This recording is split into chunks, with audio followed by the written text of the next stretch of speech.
মুক্তিযোদ্ধাদের মুখ থেকে শুনে যেন মুক্তিযোদ্ধার কথা জানে এবং তা নিজের অন্তরে ধারণ করার চেষ্টা করে।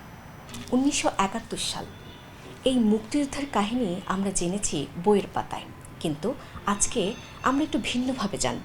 আজ আমরা ইতিহাস জানব এমন একজন ব্যক্তিত্বের কাছ থেকে, যিনি একজন জনপ্রিয় অভিনেতা, নির্মাতা এবং পরিচালক। আমরা তার কাছ থেকে শুনব আজকের কথা। আমার সঙ্গে আছে রামেন্দু মজুমদার। বিজয় দিবসে আপনি তরুণদের জন্য উদ্দেশ্যে কি বলবেন, কি বার্তা দিবেন এই পরিস্থিতিতে? বিজয় দিবসে এই বার্তাটাই দিতে চাই যে মুক্তিযুদ্ধ হচ্ছে আমাদের ভিত্তি। মুক্তিযুদ্ধ হয়েছে বলেই আজকে আমরা যেখানে আছি সেখানে এবং এই মুক্তিযুদ্ধের কথা আমাদের কেবলমাত্র বিজয় দিবসে নয়, প্রতিদিন স্মরণ করতে হবে এবং যারা অকাতরে প্রাণ বিসর্জন দিয়েছেন মুক্তির জন্য আমাদের, তাদের কথা আমরা শ্রদ্ধাভরে স্মরণ করব। এই বিজয় দিবসে আমরা সেই গান গাইতে চাই, বিজয়ের গান, যে লক্ষ প্রাণের বিনিময়ে যেই বিজয় অর্জিত হয়েছে। আর আরেকটি কথা হচ্ছে যে আমরা চেষ্টা করব নতুন প্রজন্ম যেন সঠিক ইতিহাসটা জানার চেষ্টা করে, যেসব বইপত্রের মাধ্যমে পড়ে, অন্যদের কাছ থেকে শুনে, পরিবারের বয়োবৃদ্ধদের কাছ থেকে শুনে এবং মুক্তিযোদ্ধাদের মুখ থেকে শুনে যেন মুক্তিযোদ্ধার কথা জানে এবং তা নিজের অন্তরে ধারণ করার চেষ্টা করে। আমি ওই সময় ছিলাম দিল্লিতে, কারণ দিল্লিতে আমরা চলে গিয়েছিলাম। সেখানে তখন দিল্লিতে এই গভীর রাতে এই সংবাদ পাই 16 ডিসেম্বর যে আত্মসমর্পণ করেছে পাক বাহিনী, বাংলাদেশ মুক্ত হয়েছে। সুতরাং সেই আনন্দে আপ্লুত, সেই কথা তো বলাই বাহুল্য। তবে তারপরেই যে দুঃসংবাদটা পাই আমরা, সেটি হচ্ছে পরদিনই যে আমার স্ত্রীর বড় ভাই শহীদ অধ্যাপক মুনীর চৌধুরী, তাকে নৃশংসভাবে হত্যা করা হয়েছে, সেই খবরটা পাই। সুতরাং সেই সময় আমাদের এই আনন্দ বেদনার একটা মিশ্রিত রূপ আমাদের শুনে। এবং সবসময়ই 16 ডিসেম্বর এলেই আমার কাছে মনে হয় যে আনন্দ এবং বেদনার স্মৃতি একই সঙ্গে সবার জন্যেই। কারণ বাংলাদেশে এমন কোনো পরিবার নেই যারা 71-এর মুক্তিযুদ্ধের সময় 9 মাসে কোনো না কোনোভাবে নির্যাতিত হয়েছে বা তাদের উপর অত্যাচার হয়েছে। সুতরাং একটা আনন্দের মধ্যেও বেদনার সুর বেজে ওঠে। বাংলাদেশে মুক্তিযুদ্ধ নিয়ে ইতিহাস নানাভাবে উদ্ঘাটিত হয়েছে, আমরা অনেক অজানা তথ্য জানতে পেরেছি। সুতরাং আমরা চাইব যে সত্যিকারের ইতিহাসটা যেন উঠে আসে।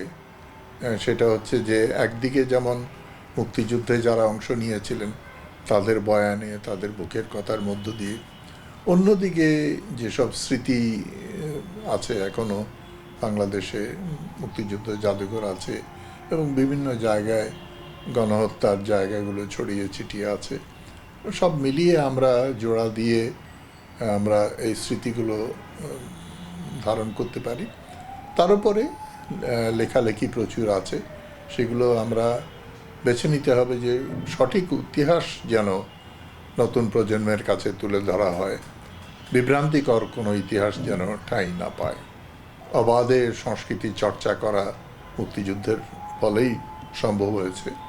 সুতরাং এই মুক্তিটাকে কেবলমাত্র অর্থনৈতিক মুক্তি নয়, এটা সামাজিক মুক্তি, সাংস্কৃতিক মুক্তি বলে আমরা মনে করি। সেই সময় তো স্বাধীন বাংলা বেতার কেন্দ্র একটা বড় ভূমিকা পালন করেছে মুক্তিযোদ্ধাদেরকে উজ্জীবিত করার জন্যে।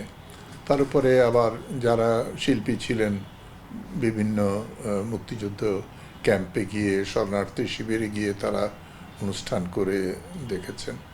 সুতরাং এই স্বাধীন বাংলা বেতার কেন্দ্রটা আরেকটা ফ্রন্ট ছিল যুদ্ধের।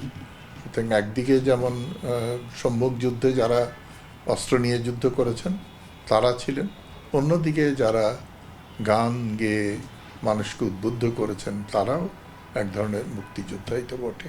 এক সময় দেখা গেছে যে মুক্তিযুদ্ধকে বিকৃত ইতিহাসও তুলে ধরার চেষ্টা করা হয়েছে। তারপরে আবার যখন কিছু গত 15-16 বছর 17 বছর তারপরে যখন আবার মুক্তিযুদ্ধের ইতিহাসটাকে সঠিক জায়গায় এনে ধরার চেষ্টা করা হয়েছে।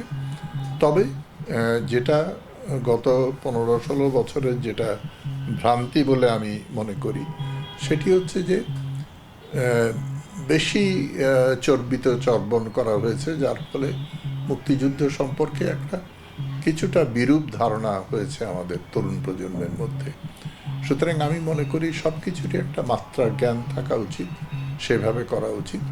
এবং এবার আবার বর্তমানে আরেকটা সংকট দেখা যাচ্ছে যে আমাদের মুক্তিযুদ্ধটাকে গৌণ করে ফেলা হয়েছিল, যে 24-এর গণ অভ্যুত্থানের পরে 24-এর জায়গায় 24-এর গণ অভ্যুত্থান আছে, কিন্তু মুক্তিযুদ্ধকে তো কখনো ভোলা যাবে না, কারণ আমাদের ভিত্তি হচ্ছে মুক্তিযুদ্ধ।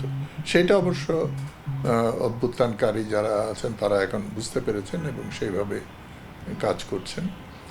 তবে এটা যে এভাবে বলা ঠিক নয় যে এটি আমাদের দ্বিতীয় স্বাধীনতা। স্বাধীনতা একবারই এসছে। একদিকে যেমন প্রচুর আবেগে ভেসে গেলেও চলবে না, সুতরাং আমাদেরকে বেছে নিতে হবে যে কোনটা সঠিক তথ্য, কোনটা মিথ্যাশ্রয়ী, সেসব বেছে আমাদেরকে, এবং সেই জিনিসটা।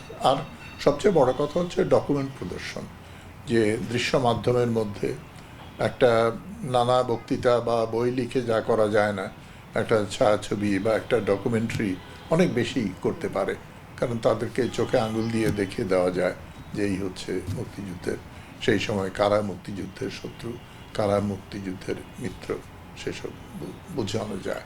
যে মুক্তিযুদ্ধ ভিত্তিক নাটক যেমন আমরা পায়রা আওয়াজ পাওয়া যায় করেছি, সেটা খুবই সমাদৃত হয়েছে দর্শক।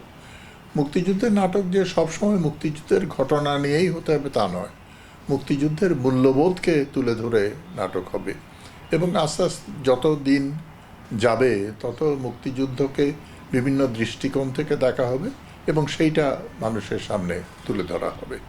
সুতরাং আমি মনে করি যে সবচেয়ে বড় দৃশ্য মাধ্যমটাই কাজ করে বেশি। সুতরাং আমরা যত বেশি ছবি বা ডকুমেন্টারি তৈরি করতে পারবো, তত বেশি সাধারণ দর্শক, নতুন প্রজন্ম আগ্রহী হবে। ধন্যবাদ।